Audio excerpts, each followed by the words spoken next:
Pode? Boa noite a todos e todas. Meu nome é Mineia e eu estou aqui hoje para a gente falar um pouquinho sobre o que é o karma.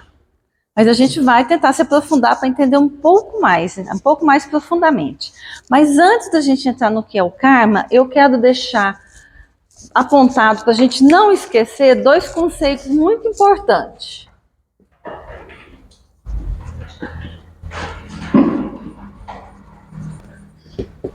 Vocês estão conseguindo ler? Aqui embaixo, livre-arbítrio. O que é o livre-arbítrio? Você pode fazer o que você quiser, não é isso? E bem simples, é basicamente isso, né? No Livro dos Espíritos, pergunta 843. Ah, tá. Deixa eu ver se é essa mesmo. Peraí. Aqui, pergunta 843. O que tem o livre-arbítrio? O homem tem o livre-arbítrio dos seus atos? Uma vez que ele tem liberdade de pensar, tem a liberdade de agir. Sem livre-arbítrio, o homem seria uma máquina. Então, para a gente entrar no tema do karma, vamos manter em mente o livre-arbítrio e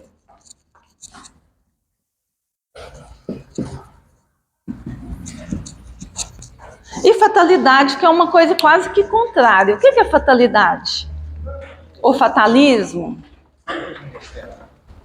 é aquilo que nada que você fizesse impediria de acontecer. Em tudo que você faz, você vai cair sempre naquele mesmo lugar, aquela coisa estava... É como se aquela coisa estivesse programada para acontecer. Né? Então, fatalidade é um destino estipulado e definido por causas divinas ou transcendentais.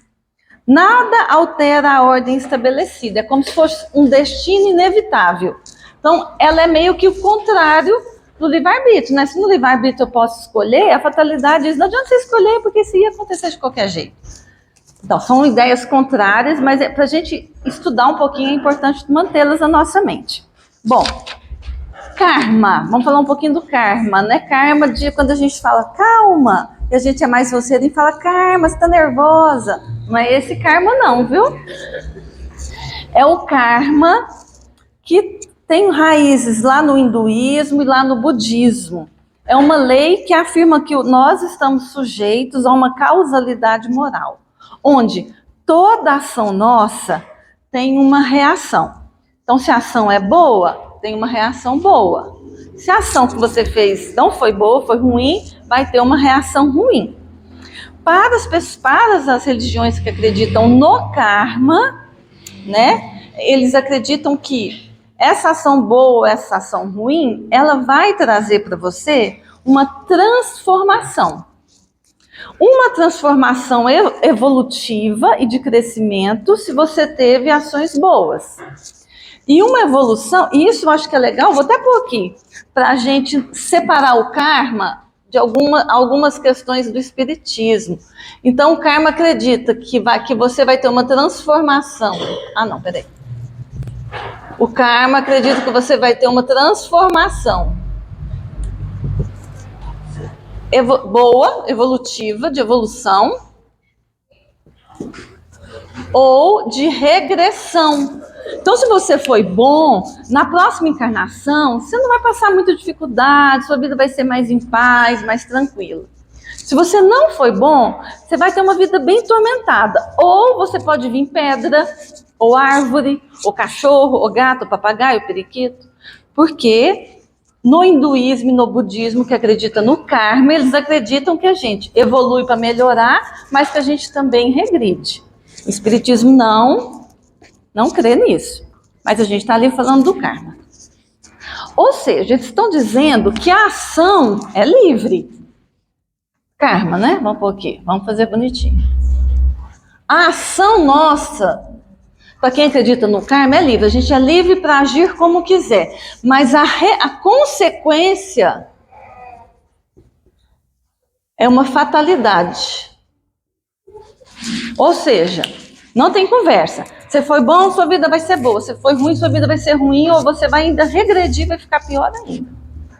Em termos bem simples, né?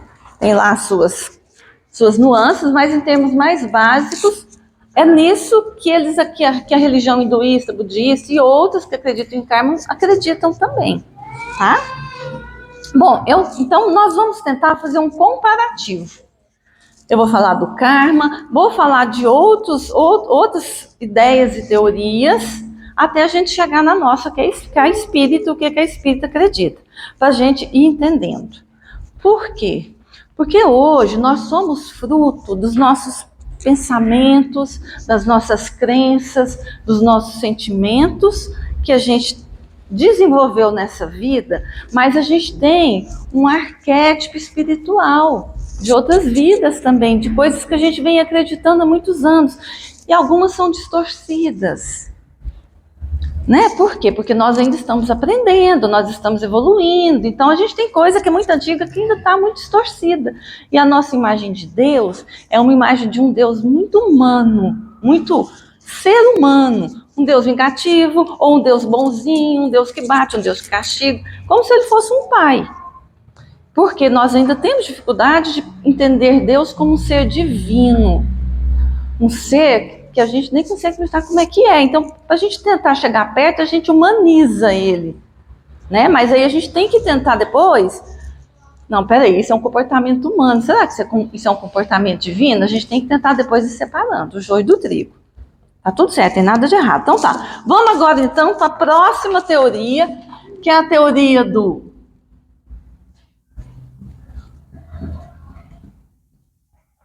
pecado, vou pôr pecado / punição.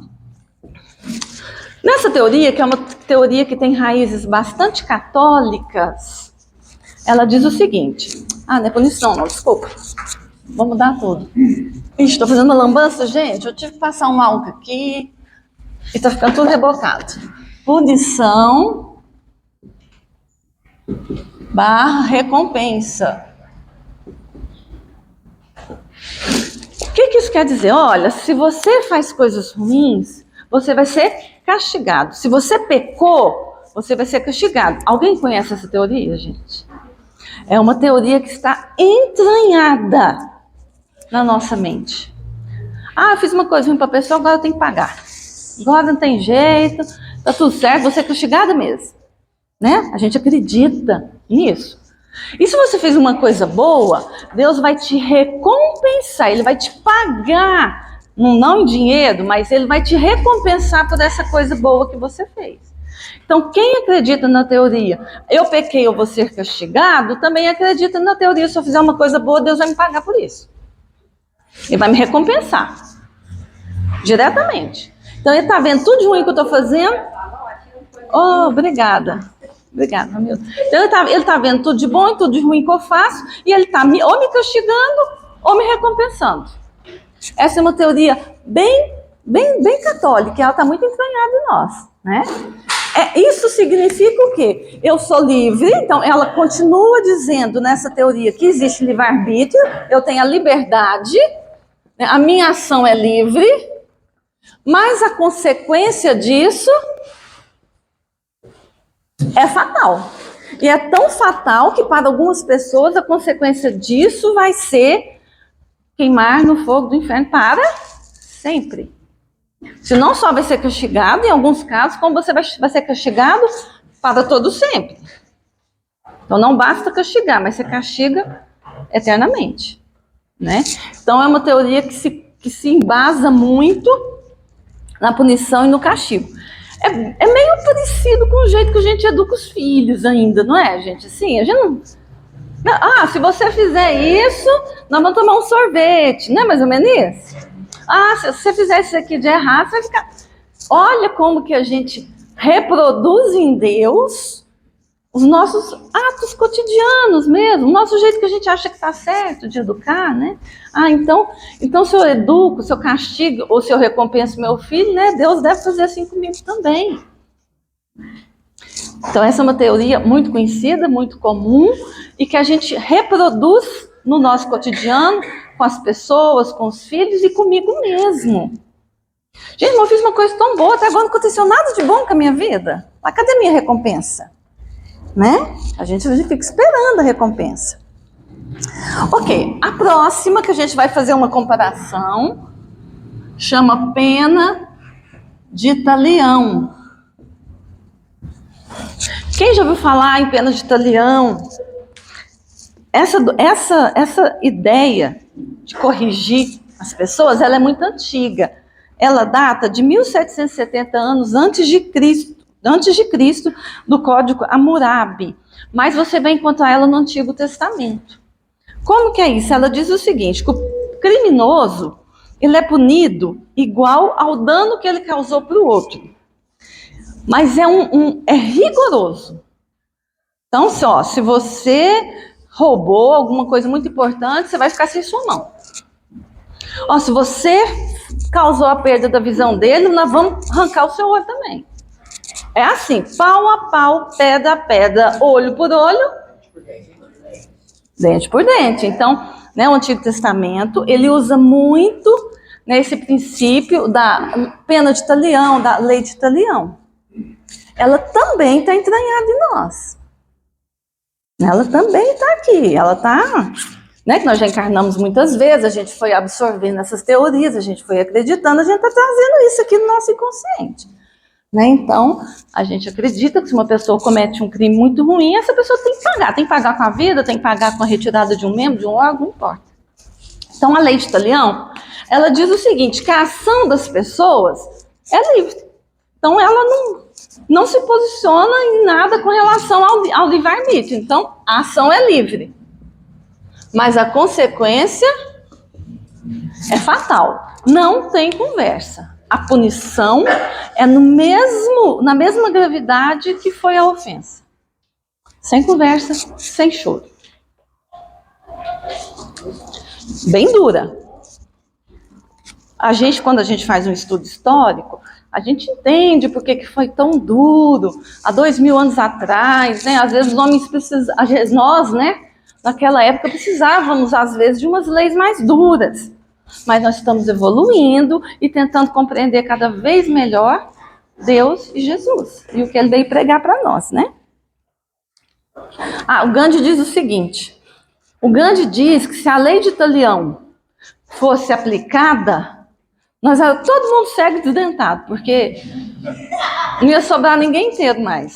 Sem mão, sem pé, estava todo mundo amputado e aleijado, pagando por um roubo, por uma ofensa, porque a gente ia ter que pagar na carne. E Gandhi foi muito feliz nessa afirmação dele. Ele falou, estaríamos todos desdentados e cegos. Se a lei de talião valesse mesmo assim. E tem um outro conceito, ele é físico. Eu não sou boa, não. Então, nós vamos falar bem rápido dessa, que é a terceira lei de Newton. Terceira lei de Newton, que é a lei de ação e reação.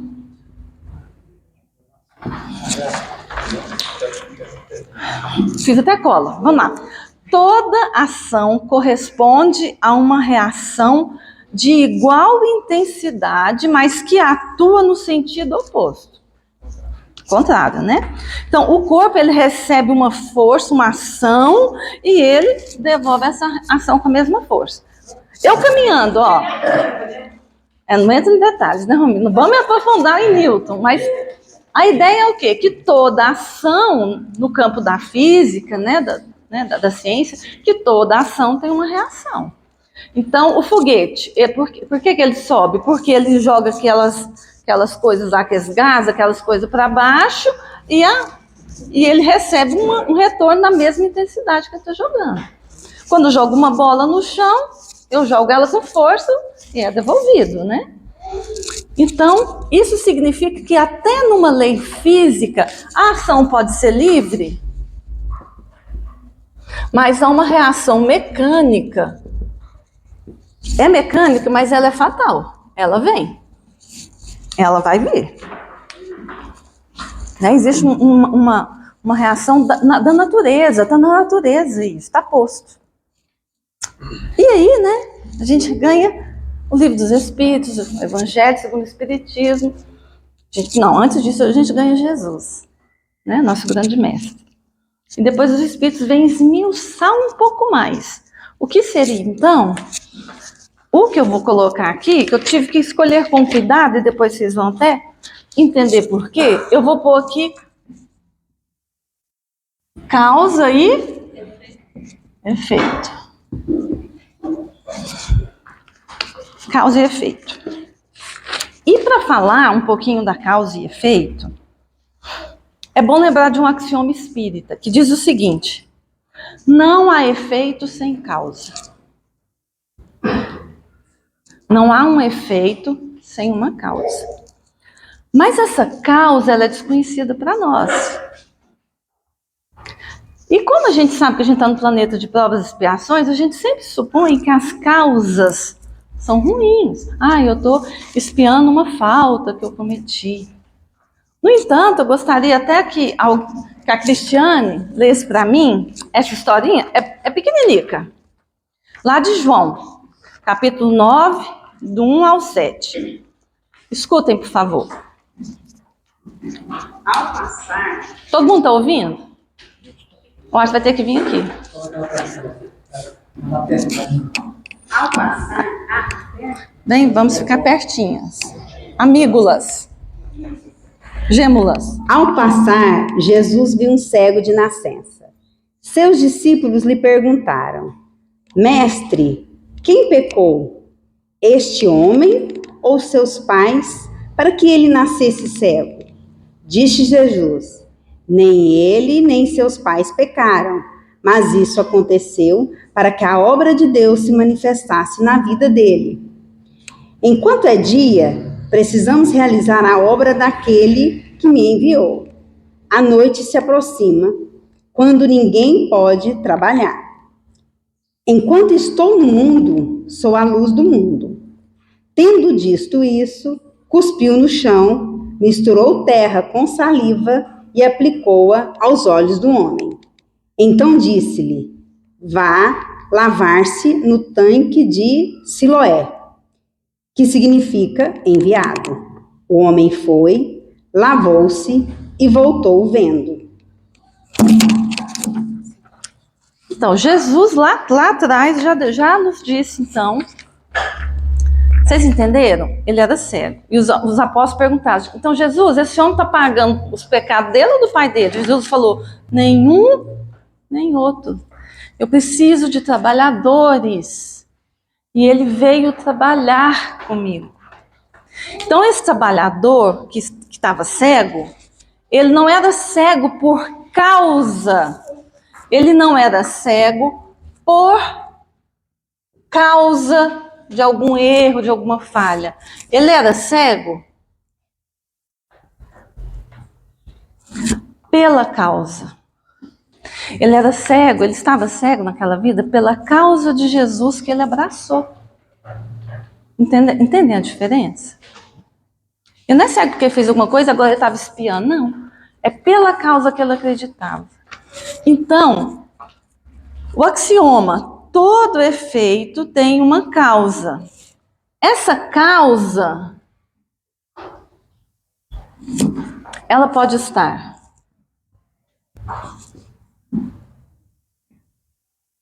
lá atrás em outras vidas. Podia ser, ele podia estar às vezes, né? Não, tentando trabalhar, aprendendo a amar, buscando ficar cego, mas não é do caso dele. Mas há casos, sim, que a gente está realmente espiando falhas e erros e a nossa dificuldade de amar, de outra vida. A causa pode estar no presente. Resultado de algumas escolhas que eu fiz aqui nessa vida e que não está dando muito certo para mim. E a causa pode estar, isso eu achei bem legal, que eu nunca tinha pensado nisso, gente. A causa pode estar no futuro. Mas que jeito? Como que a causa está no futuro? Porque ele almeja evoluir e ficar mais perto de Deus. Ele almeja cada vez mais ser melhor. Ele almeja cada vez mais crescer. E aí a gente vai encontrar, e toda a literatura evangélica, espírita, né? A gente vê que existe provas e expiações.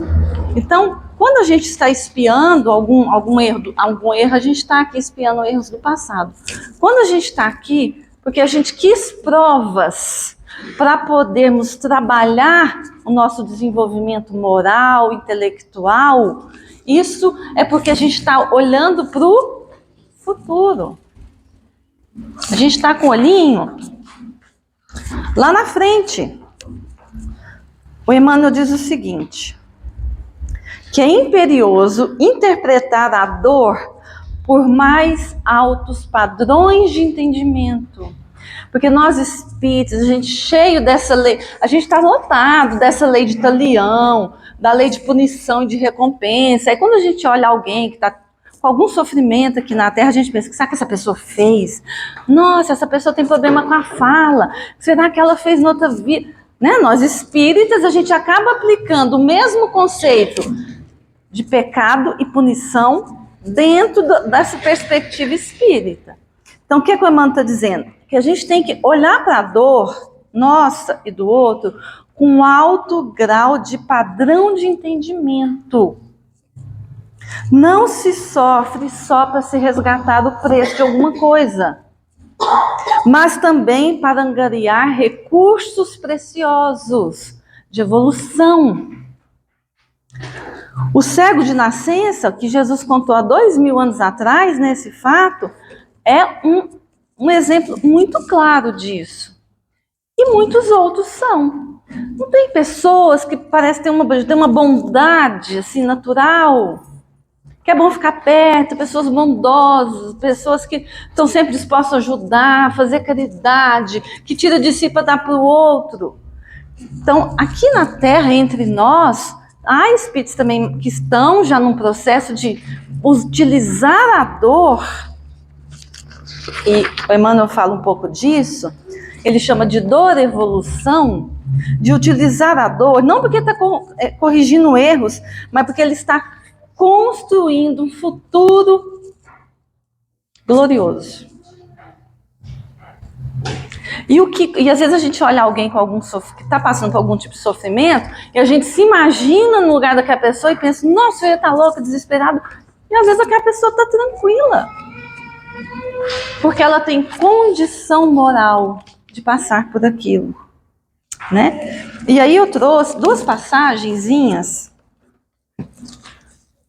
e eu acho que essa passagem, esse capítulo 5 do Evangelho segundo o Espiritismo, deixa eu me assessora. O Evangelho, o capítulo 5 do Evangelho segundo o Espiritismo, deixa eu ver só minhas páginas aqui. O capítulo 5, gente, ele fala... A gente já fez uma palestra só sobre esse capítulo.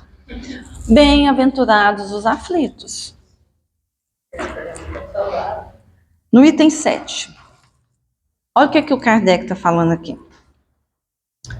Os sofrimentos por causas anteriores são frequentemente como o das faltas atuais, a consequência natural de uma falta cometida. São frequentemente, nossa, eu achei espetacular. Ele falou que toda falta é uma falta de alguma coisa do passado, todo sofrimento tem a ver com o passado, gente? Não. Frequentemente são faltas do passado. Quer dizer, por uma justiça distributiva rigorosa. O homem suporta o que fez, os outros suportarem. Se foi duro e desumano, ele poderá ser, a seu turno, tratado duramente com desumanidade. Ele poderá ser. Está falando que ele vai ser? Não. Vamos lá. Se foi orgulhoso, poderá nascer, ele está falando que vai, poderá nascer em uma condição humilhante. Se foi avarento, egoísta ou se fez mau uso da fortuna, poderá ser privado do necessário. Se foi mau filho, poderá sofrer com os próprios filhos. Gente, é tão interessante que eu nunca tinha observado isso. Olha o cuidado dos espíritos e de Kardec com os detalhes dos trechos e das palavras que eles estão tentando nos ensinar e nos ajudar a entender. Ah, mas então tem gente que está aqui porque está resgatando? A maioria de nós mesmo. Por quê? Porque a gente ainda não ama o suficiente, a gente ainda não perdoa o suficiente, a gente ainda não é caridoso o suficiente para entender o amor de Deus profundamente. Eu também. Alguém falou assim, eu estou falando eu também, né? Nós, a maioria, né? E o próximo capítulo, aqui é o 9. Ele diz assim: entretanto, não seria preciso crer que todo sofrimento suportado neste mundo seja necessariamente um indício de uma falta determinada. São, frequentemente, simples provas escolhidas pelo Espírito para acabar a sua depuração e apressar o seu adiantamento. Olha que lindo. Gente, se eu matei, eu devo ter matado, né? Se eu matei alguém em outra vida, então eu vou encarnar para aquela pessoa vir aqui me matar? Deus criou a lei da vingança? Então, se eu prejudiquei a visão dele, acabei com a visão dele, aí tenho que nascer cega porque eu tenho que pagar o mal, porque Deus é punitivo? Mas a nossa consciência Pede uma correção, que pode se dar de duas formas: sentindo na própria pele ou qualquer outra forma. Hã? Ou aprender. Como?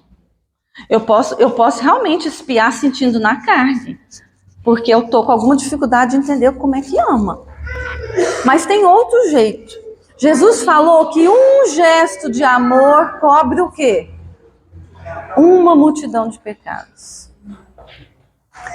Isso significa que amar o próximo me liberta dessas correntes de punição. Ah, mas o próximo é chato, fala alto, me perturba, não estou dando conta de amar o próximo. Né? Por isso que às vezes a gente ainda espia tanto as nossas falhas passadas, né? Porque a gente ainda está mesmo aprendendo a amar. Amar como Jesus amou é amor doação, é amor que não está esperando absolutamente nada de troca. Eu acho que amor de mãe, de pai, é o que mais chega perto. Mas ainda assim a gente quer a gratidão dos filhos, né? Então é o mais perto e mesmo assim a gente espera uma coisa em troca.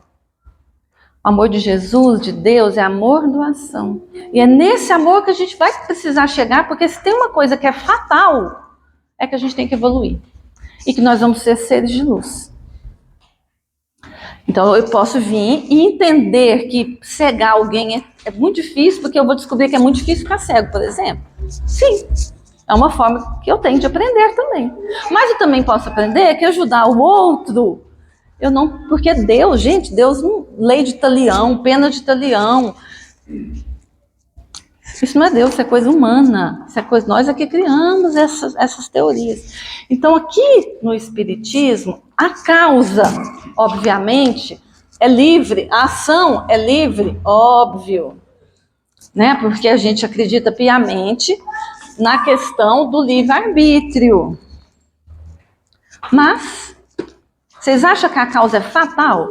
Então, se eu matei alguém, eu vou encarnar nessa vida, eu vou ter que ser assassinado. É assim? Vocês acham que é assim? Você acha que Deus é da punição? Hã? Deus não castiga ninguém, não. Deus não castiga ninguém, não, né? A consequência passa por uma ponderação divina. Porque se é assim, se eu matei, eu vou ter que morrer também assassinada, aí, gente, aí é pena de talião, é karma. E Jesus diz que Deus é amor. Os espíritos estão nos explicando, ó, hora nenhuma eles falou que se você matou, você vai matar. Se você for egoísta, vai viver com pessoas egoístas. Se você não educou seus filhos, sofreu com isso, eles falam poderá, né? Eu estou sem óculos, estou conseguindo enxergar. Assim, a expiação serve sempre de prova, mas a prova não é sempre uma expiação. Então, e tem uma coisa que é muito importante, e aí já está aqui no livro dos Espíritos. Gente, eu ia para todo mundo para ler hoje os trechinhos, para a gente, né? Mas aí eu esqueci do negocinho aqui, aí estou tendo mesmo que ler. Não, eu só comentei sobre uma palestra passada que eu li sobre um livro que me deu. Se você pedir humildade para Deus, não vai te dar. Pediu o quê? Humildade. Vai te dar a oportunidade de ser humilde. De trabalhar a humildade. E assim, consequentemente. Sim, sim, isso mesmo. Ai, Jesus, Senhor, me dá paciência. Não dá. Não dá porque a gente tem que conquistar. Não, então eu vou te mandar umas pessoas bem complicadas, assim, para você ter a oportunidade de burilar e trabalhar a sua paciência. Porque se você estiver entre pessoas, aquelas muito evoluídas, maravilhosas, você não vai gastar sua paciência com eles, né? E muitas vezes a gente é instrumento da paciência do outro, viu, gente? Porque a gente acha que é só a gente que está tendo que ter paciência com os outros, né? Ó, sobre a reencarnação. Deixa eu ver onde é que eu pus. Pergunta 167 do Livro dos Espíritos. Então Deus não está fazendo a gente reencarnar para a gente pagar na carne tudo que a gente fez com os outros? É esse o objetivo da reencarnação? Pergunta 167, espera aí. Qual é o objetivo da reencarnação? Então, para que eu estou reencarnando? Se não é para ficar pagando o mal que eu fiz? Expiação, para corrigir o mal que eu fiz, quando for necessário, óbvio. Aprimoramento progressivo da humanidade, sem o que onde estaria a justiça? Então, a gente está reencarnando não é porque Deus criou uma lei de vingança. Eu matei o Cleo, agora ele vai encarnar junto de mim, que ele vai ter a oportunidade de me matar também. Não tem isso. Porque a gente está em processo evolutivo. Eu posso, inclusive, já ter me arrependido de ter matado ele na mesma hora. Antes de morrer, aí eu vou casar com ele e cuidar dele, né? Pronto, a Cristiane já arrumou uma solução. Muito melhor do que ser assassinada por ele é poder casar com ele, não é? Viu? Porque as consequências de tudo não está numa reação mecânica. Por exemplo, se eu dou um soco numa parede, aí vai entrar na ação e reação de Newton, né? Se eu der um soco, né, vai ter uma resposta de uma força que vai vir contra a minha mão. Aí eu vou, provavelmente, quebrar uns dedos. Esse quebrar do dedo foi uma reação mecânica. E eu vou ter que passar por um tratamento ou uma cirurgia para consertar esses dedos. Isso é uma reação mecânica que está na natureza. Gente, as nossas vidas passam por uma ponderação divina. Deus é amor também. Ele não é só justiça, ele é justiça e amor. E ele nos ama.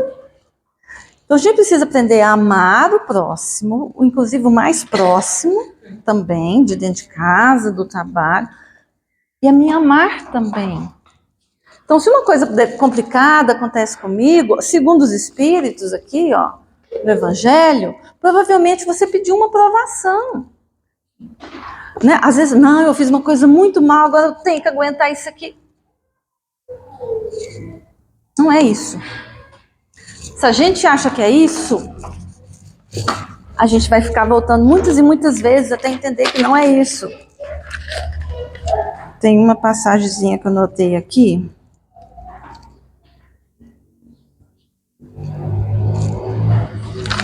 Só um minutinho. A reencarnação não é processo punitivo. Qual é o objetivo da reencarnação? Acabei de ler. Qual é? Evolução. Reencarnação não é processo punitivo. É manifestação da misericórdia divina.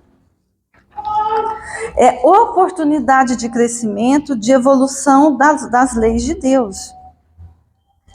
Porque senão, eu vim aqui e pagava a conta, pronto, estava tudo resolvido.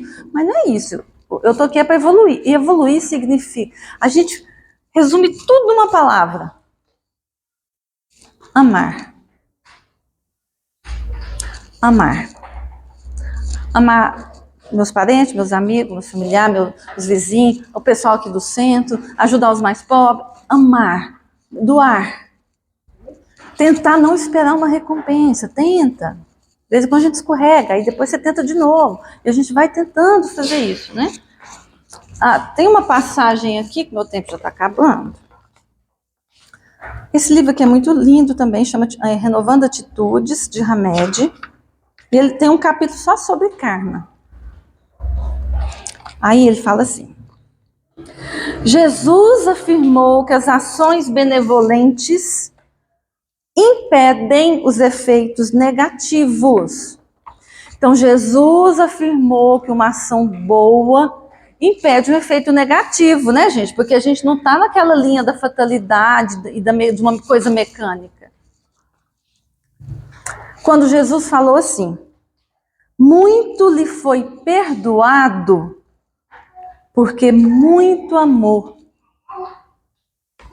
Muito lhe foi perdoado, porque você amou muito. Mas a quem pouco se perdoa, é porque pouco ama. Ou ainda, eu já até falei essa frase, o amor cobre a multidão de pecados, né? Porque a gente ainda tem muitas falhas, mas os gestos de amor desinteressado, ele nos ajuda a evoluir. Algumas religiões e sociedades vingativas e condenadoras impuseram a crença de punição como forma de resgatar a consciência intranquila perante as leis morais. Nós mesmos que criamos assim muitas dessas teorias. Outras, mais radicais ainda, diziam que somente o sofrimento e o castigo, até a quarta geração da pessoa, que era um tributo necessário para que as criaturas pudessem se harmonizar perante o tribunal sagrado. Então você sofreu. Aí você fica revoltado, com ódio, e chega lá perante Deus desse jeito. Que sentido que tem isso? Com isso, a gente esquece que a providência divina usa como método real de evolução. Então, ele está dizendo qual é o método real de evolução de Deus. A educação pelo amor. Esse é o verdadeiro método divino. Educar pelo amor, não é pelo castigo, não é punindo, não é dando recompensa também, não é isso. E aí a gente tem uma grande e linda tarefa, que é aprender a amar. Né? Somos todos convidados a amar, e amar cada vez mais e amar sempre. Nossa, hoje eu fui super pontual. Alguém quer fazer algum comentário? Ai, obrigada. Não? Ou concordou com tudo, ou discordou de absolutamente tudo, né? Eu vou achar que vocês concordaram. Minha mãe, eu amo, meus filhos, minha mãe e meu pai, eu fui adotada, os pais biológicos eu conheci, mas eu amo. Sim. Se botar, sim. Você tem gratidão. Eu quero alguém que me cuidou, então eu amo eles também. Não conheci, não vi, mas eu amo eles. Vocês ouviram o depoimento? Porque ela me deu para uma pessoa que me deu muito. Me deu ensino, me deu colégio, me deu tudo, né? Tudo. Amor, tudo. Então eu amo todos os dois. Eu amo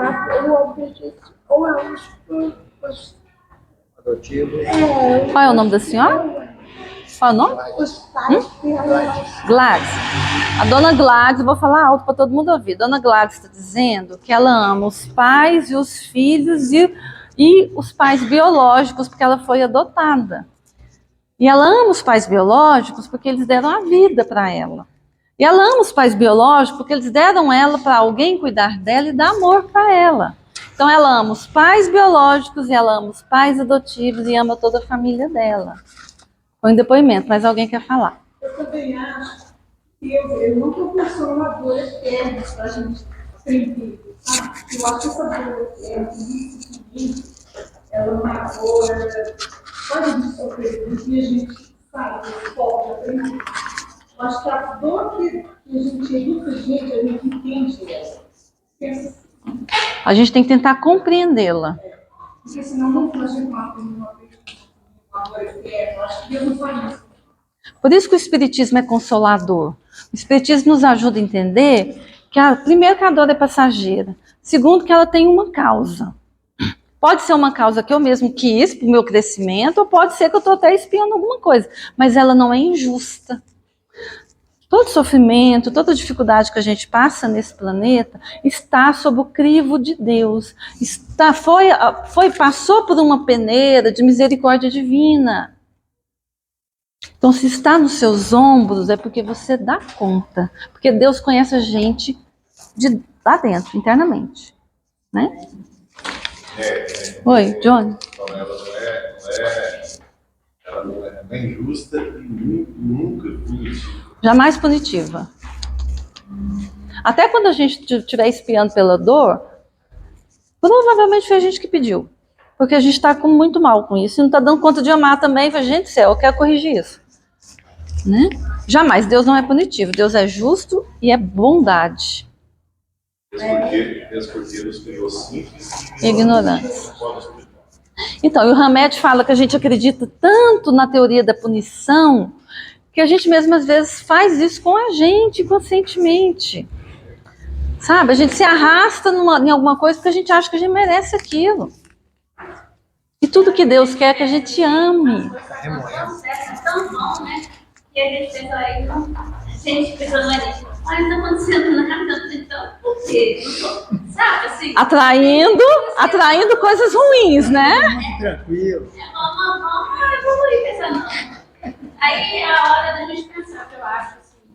Pensar no amor ao próximo, a caridade, ver, ajudar, auxiliar pra gente ver. Essa vozinha. Né? Vai nos fazer bem, nossa, não vai nossa. Então, ao invés de ficar preocupado porque tá tudo tranquilo, não, tá tudo tranquilo, depois vai vir de uma vez e eu não vou dar conta. Não, então aproveita que tá tranquilo e vai aprendendo a amar ajudando. Né? A partir do momento que a gente aprender a amar, eu vou te Ah, é sua nora. Ah, tá. Estão em família. Ela como se fosse minha filha. Então, né? Nós somos todos irmãos, né, gente? Oi, Gilberto. Semana passada eu assisti uma novelinha, está vendo e mexeu muito comigo esse sentimento que você falava aí do amor, do perdão. O irmão tem uma oportunidade, né? Ele está desencarnando e tem uma oportunidade de retornar. Mas nesse intervalo, nesse tempo que ele está voltando, que foi minutos, passou 11 semanas só da vida dele, que estava passando, né? Que estava acontecendo no dia a dia. E ele voltou, e ele vai voltar para fazer diferente. E ele voltou só de uma semana, né? Não foi toda a vida dele. E ele, nessa semana, ele voltou. E ele começou a fazer diferente aqueles atos que tinham ocorrido na vida dele naquela semana. Naqueles 7 dias. Ele conseguiu com essas pessoas, né, com lá. E ele fazendo isso, ele voltou Sim. na casa dele, no lar dele, na família dele. Então, assim, fez ele refletir bastante, porque às vezes nós ficamos nos cobrando pela nossa vida, pela nossa passagem, cada um de nós temos um passado, recente do passado, Sim. e a gente fica pensando, cara, e agora, né? Cara, então eu penso o seguinte, nós temos que pensar no hoje, no agora, fazer daqui para frente. porque o que passou, tem que mudar. Aqui quando a gente fazer diferente, daqui para frente. Com certeza. Eu estou trabalhando nesse nível. Que legal. É um ótimo compromisso, né? Fazer o melhor hoje. Porque a gente só tem hoje na mão, né? Não é à toa que chama presente. Vamos encerrar então? Vamos fazer uma prece? Tentem sentar assim, de uma maneira que a sua respiração passe tranquilamente. Feche os olhos se você se sentir confortável. E puxa o ar pelo nariz, solta o arzinho aí pela boca. E vamos lembrar de uma frase de Jesus que diz que onde tivesse reunido 2 ou mais pessoas, que ele estaria presente também. Né? Então, na certeza de que Jesus e todos os seus trabalhadores da espiritualidade estão aqui conosco, nós pedimos bênçãos, proteção, amparo, pedimos perdão, pedimos que nos auxilie a ter um dia de cada vez, nesse dia de cada vez que a gente faça o nosso melhor, por nós mesmos e pelo nosso próximo. Pedimos proteção para as famílias, pedimos proteção para esse lar espírita e que Jesus ilumine nossa mente, nosso coração na prática do amor e da caridade. E é assim, com o coração muito grato, que encerramos a nossa palestra de hoje com a prece que Jesus nos ensinou. Pai nosso que estais nos céus, santificado seja o vosso nome. Venha a nós o teu reino, seja feita a tua vontade, assim na terra como no céu. Pão da mente do corpo, dai-nos hoje, Senhor, e perdoa, Pai, as nossas ofensas. Ensina-nos a perdoar quem tem nos ofendido. Não nos deixe cair em erros ou em tentações, e livra-nos da prática de todo mal, porque só teu é o reino, o poder e a glória para todos sempre, e que assim seja.